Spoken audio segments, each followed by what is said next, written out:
1960 və 1970-ci illərdə bütün dünyanı heyran edən bir insan var idi. O inanılmaz sürəti, gücü və fəlsəfəsi ilə milyonlarla insanın ilham mənbəyinə çevrildi. Bu insan Bruce Lee idi. Bruce Lee 27 noyabr 1940-cı ildə ABŞ-ın San Fransisko şəhərində anadan olub. Atası Çin operasının məşhur aktyoru idi. Uşaqlıq illərini əsasən Honkonqda keçirən Bruce kiçik yaşlarından filmlərdə rol almağa başladı. Yeniyetməlik dövründə küçü davaları ilə tez-tez qarşılaşdığı üçün döyüş sənətlərinə maraq göstərdi. O məşhur ustad yanında Wing Chun döyüş sənətini öyrənməyə başladı. Burada qazandığı bacarıqlar sonradan onun özünə məxsus döyüş üslubunun əsasını təşkil etdi. 18 yaşında Bruce Lee təhsil almaq üçün yenidən ABŞ-a getdi. Washington Universitetində oxudu və eyni zamanda döyüş sənətləri dərsləri keçməyə başladı. Onun tələbələri arasında aktyorlar, idmançılar və hətta Hollywood ulduzları da var idi. Bruce Lee yalnız ənənəvi üsullarla kifayətlənmirdi.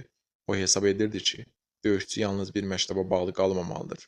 Buna görə də o, müxtəlif döyüş texnikalarını birləşdirərək Jeet Kune Do adlı öz döyüş fəlsəfəsini yaratdı. Bu sistemin əsas ideyası sadə idi. Vəziyyətə uyğun hərəkət et və lazımsız hərəkətlərdən qaç. Onun şöhrəti əsasən filmlər sayəsində daha da artdı. Böyük Boss, Əjdahanın Oyanışı və ölümündən sonra tamamlanan Əjdahanın Oyanışı filmləri onu dünya ulduzuna çevirdi. Xüsusilə Əjdahanın Oyanışı bu gün də döyüş filmlərinin əsas klassiklərindən biri hesab olunur. Bruce Lee inanılmaz fizik hazırlığı ilə də tanınırdı. O hər gün saatlarla məşq edir, qaçır, ağırlıq qaldırır, elastiklik üzərində işləyir və minlərlə zərbə təkrarlayırdı. Məşhur məşqlərindən biri iki barmaq üzərində jim etmək idi. Onun sürətli yumruqları kameraların belə tam qeydə almaqda çətinlik çəkdiyi hərəkətlər kimi təsvir olunurdu. Lakin uğurlu karyerası çox uzun çəkmədi.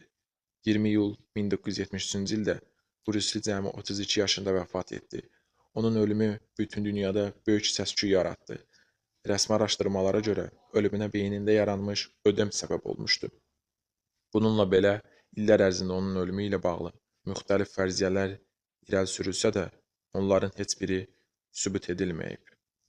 Bruce Lee bu gün də təkcə aktyor kimi deyil, həm də döyüş sənətlərinin inkişafına böyük təsir göstərən bir şəxs kimi xatırlanır.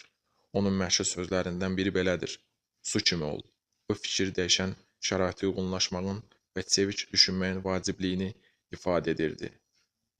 Aradan o illiklər keçinə baxmayaraq, Bruce Lee filmləri izlənilir, məşqləri öyrənilir və onun həyatı yeni nəsillərə ilham verməyə davam edir.